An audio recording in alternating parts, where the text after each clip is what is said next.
If I may proceed, Mr. Chair. Bilang mayor, Ma'am Alice, in line with your vision, paunlarin ang Bamban, bigyan ng kaunlaran ang taga-Bamban.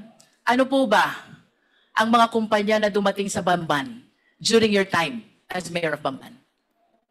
During my time po, dumating po ang Jollibee, dumating din po ang McDonald's, dumating din po si RCS po na isang supermarket chain, and supposedly may mga darating pa mga factories and restaurants po, ma'am. And would you confirm that it was also during your time nung dumating ang Baofu? No po, ma'am. You don't? Ang Baofu po is not 2022 po, ma'am. But the business permit signed by you shows the date October 25, 2022. Ma'am, I think may previous po na mayor's permit. Nag-start po Let yan me rephrase 2000. my question. Yeah. Therefore, it was during your time nung na-renew ang business permit ng Baofu. Do you agree to that? I'm sorry, Your Honor, anong year po? 2022, October 25. October 20. I think po, opo. You are the mayor already. As a matter of fact, if the Secretariat can show the business permit of Baofu was signed by Miss Alice Goo in her capacity as mayor.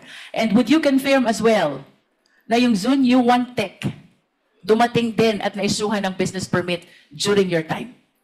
Your Honor, I issued the mayor's permit for Zunyu 1 because meron po silang PACCOR license po na pinakita po sa amin. May we direct the resource speaker, Mr. Chair, to limit her answer to the question.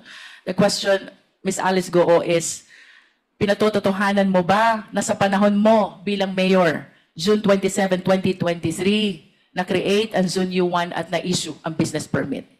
Your Honor, I issued the permit for Zunyu 1 with the attachment of PACCOR license po nila. But you confirmed that you issued the business permit. I issued the business permit with the attachment po ng PACCOR license po nila. Thank you. Thank you. How about Hongsheng Corporation? When was this established? Your Honor, for Hongsheng, I'm not sure with the exact date po.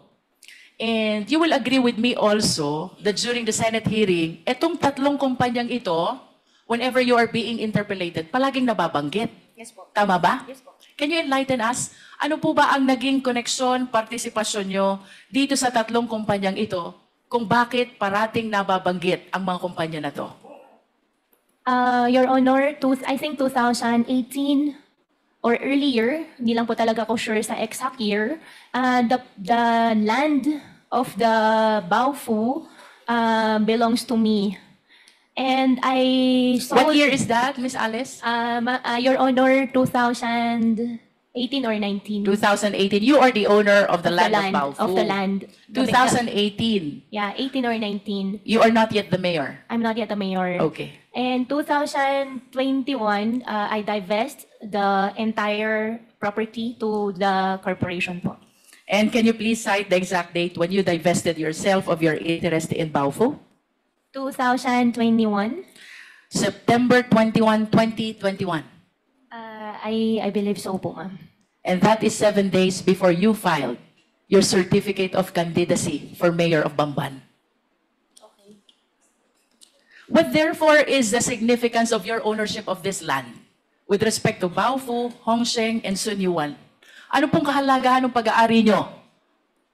Your Honor, after year 2021, I owned the land before year 2021. After year 2021, wala na po ako pag-aari. Hongsheng, I don't belong. Zunyu 1, I don't belong din po. What therefore is the connection of Baofu with Hongsheng? Baofu and Hongsheng, as what I understand, Baofu is the property owner and Hongsheng is the licensee po. How about Baofu and Zunyuan? Baofu and Zunyu 1, I think, if I'm not mistaken, the documents they showed us is Zunyu 1 leased the partial, I think, 3 floors of Baofu. I think we have the contract of it. In other words, Ms. Alice, even the buildings which are erected on the lands are owned by Baofu? Tama ba yun? Your Honor, I think I'm not the right person to answer, but as what I understand po, from the documents we get from Zunyu 1 before, yes po. You mentioned earlier sometime in 2018 to 2019, ikaw ang may-ari ng lupa. Yes, ma'am. Then sometime thereafter, nilipat mo sa Baofu. We form a company. Ang pinaka-share ko is the property. Ang usapan po namin What is the name of the company? Baofu. Baofu. Yeah. And the initial plan was housing. However, nung ang usapan ay maglalabas na ako ng in cash, initial agreement was only the property, ang pinaka-share ko. And nung usapan ay maglalabas na ako ng pera, hindi na po ako pumayag, I divested already. And Okay. after that po, hindi ko na po alam. Matagal ka ng negosyante, Alice, tama ba? Your Honor, yes po. And I wish to share the list of the companies owned by Goo family. Secretariat, please. As a matter of fact, based on my research, your family own 11 out of 12 listed companies, no? The significant observation, Miss Alice, ang may-ari ng 11, lahat family members. And I would assume na mas komportable ka na ang kanegosyo mo ay family member. Tama ba yon? Your Honor, yung nakita ko po sa harapan ko po, hindi po lahat sa akin. And then, or sa But your akin. name is listed. Yeah, yung isa po dyan ay yung 1, 2, 3. Yung iba po dyan ay hindi po nag-operate. Hindi po natuloy yung mismong company. Nevertheless, would you confirm that majority of these companies, your name is listed as one of the owners? Yes, Your Honor. And the names of your family members are likewise listed as one of the owners. Do you confirm? Yes, Your Honor. In other words, Miss Alice, sa usapang negosyo, naniniwala ka na dapat ang kasama sa negosyo, kilala mo? Yes, Your Honor. Naniniwala ka din na dapat ang kasama sa negosyo, pinagtitiwalaan mo? Yes, Your Honor. At bago magkaroon ng tiwala, dapat kilala muna. Tama? Yes, Your Honor. And you will refuse to join any business dealings or business venture kung hindi mo kilala ang mga taong kasama mo. Tama ba? Yes, Your Honor. As a matter of fact, very significant itong list of companies na to. Ayaw mo nang hindi mo kilala. Because most of the incorporators are family members. Do you agree? Hindi naman po sa ayaw ko. Most, at least. Okay. Most. Di ba? Ang maliwanag, Alice, hindi ka sasama sa negosyo kung hindi mo kilala at hindi ka nagtitiwala sa taong kasama mo. Yes po. Correct.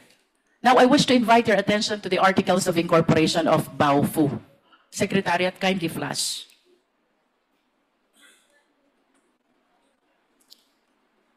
Nakikilala mo ba itong dokumentong ito? Yes po, Your Honor. This is the Articles of Incorporation of Baofu, Yes, correct? Po. Yes po. How about the signature across your name? Do you acknowledge that that belongs to you? Yes po. Yes. Do you know Bao Ying Lin?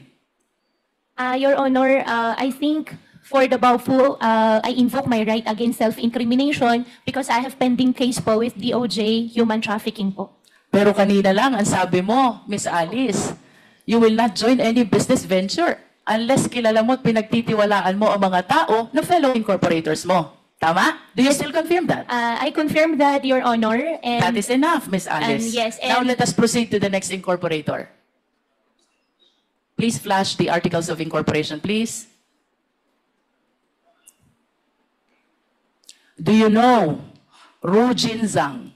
I invoke my right against self-incrimination po, Your Honor. But again, I have pending wish to case po. remind you, Miss Alice, of your earlier statement. Ang sabi mo, hindi ka sasama sa isang negosyo kung hindi mo kilala at pinagtitiwalaan ang mga fellow incorporators mo. Your Honor, since may pending case po. I understand. Opo. Now let us proceed to the third incorporator, Zhang Wang. Do you know him? I invoke my right po ulit, Your Honor. For the information of the committee, Mr. Chair, ito pong si Bao Ying Lin, fellow incorporator ni Alice Goo, sa Baofu Corporation is convicted of 3 billion Singaporean dollar money laundering. And this after she made the statement na hindi siya sasama sa isang negosyo kung hindi niya kilala at pinagtitiwalaan ang mga kasama niya. With respect to Ru Jinzang, Mr. Chair, he is likewise convicted of 3 billion Singaporean dollar money laundering. Again, this is after her statement na hindi siya sasama sa isang negosyo kung hindi niya kilala at pinagtitiwalaan ang kasama niya. The third incorporator, Jiang Wang, Mr. Chair, used to be with Hongsheng Corporation, whom after the 2023 raid was charged of the crime of cyber crimes. Again, this is after the statement of Ms. Alice Goo na hindi siya sasama sa isang hanap buhay kung hindi niya kilala at pinagtitiwalaan ang mga taong kasama niya. I wish to manifest, Mr. Chair, that this representation humbly submit that Ms. Alice Goo purposely ran for public office in spite of her knowledge that she is not qualified, she being a Chinese national, to be able to welcome business establishments which she believes will bring growth and prosperity to the people of Banban, and this business establishments includes Hongsheng, a POGO operator, and Yunzuan, also a POGO operator.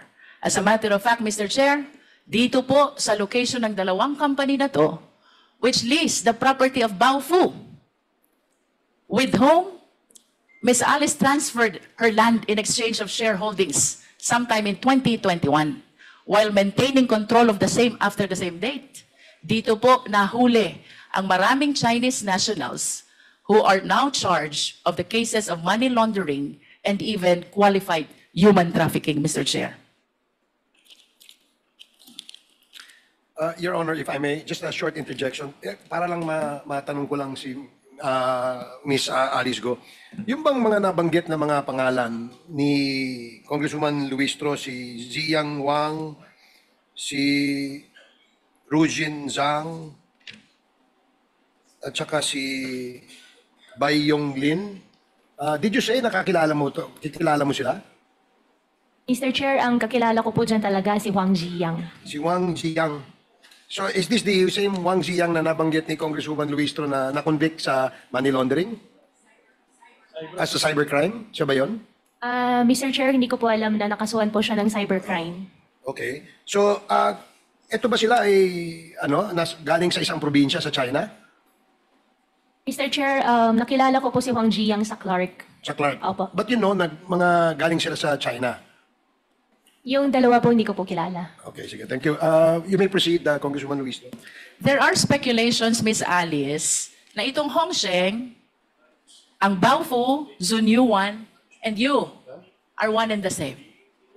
Do you agree? Totally not agree. Totally not. Listen to this. September 16, 2020, you signed the application in the Sangguniang Bayan of Bamban in behalf of Hongsheng, applying for franchise, license, and permit. Your Honor, I did not sign any documents po. You did not I sign. did not sign. However, nakalagay po yung pangalan ko po dyan as representative, but I did not sign any documents po. Would you know kung sino ang naglagay ng pangalan mo? Your Honor, I have no idea. You have no idea. Next, Ms. Alice, February 11, 2021, you executed a lease, perhaps this is over the property of Baofu, with Hongsheng, and during that time, Hongsheng is represented by Telma Laranan. Do you confirm this? Your Honor, regarding Baofu, I invoked my right against self-incrimination po. Third, Ms. Alice, early 2023, Hongsheng was raided because of cybercrime. And one of your fellow incorporators in Baofu, which kanina sabi mo, doon mo transfer yung lupa mo sa Bamban. One of your fellow incorporators, Jiang Wang, nakasuhan ng cybercrime. Do you confirm this? Your Honor, hindi ko kino-confirm. I have no idea nakasuhan po siya ng cyber. And after ma-raid itong Hongsheng, Zunyuan Technology applied for a business permit on the same address, on the same location. You were the mayor, you issued the permit. Do you confirm? Ma'am, I issued the permit with the attachment of PAGCAR license. I understand. But what is apparent, Mr. Chair, well, there is a document where Alice Goo is described as representative of Hongsheng back in September 16, 2020. This is the first POGO operator. It was followed by a contract of lease signed by Alice Goo with Hongsheng. And then this was followed by the raid of Hongsheng, which was replaced by Zunyuan, which Alice Goo provided a business permit in her capacity as a mayor. I wish to share to the committee the doctrine of piercing the veil of corporate entity. Because it is very clear, Mr. Chair, Hong Sheng, Alice Goo, Baofu, and Sun Yuan are one and the same. Mr. Chair, I'm about to wind up, but I have few questions left. Can we please show the last slide of two personalities with last name Yang? Secretariat, please. Alice, kilala mo ba to? Your Honor, hindi po. Can we flash the next picture? How about this picture?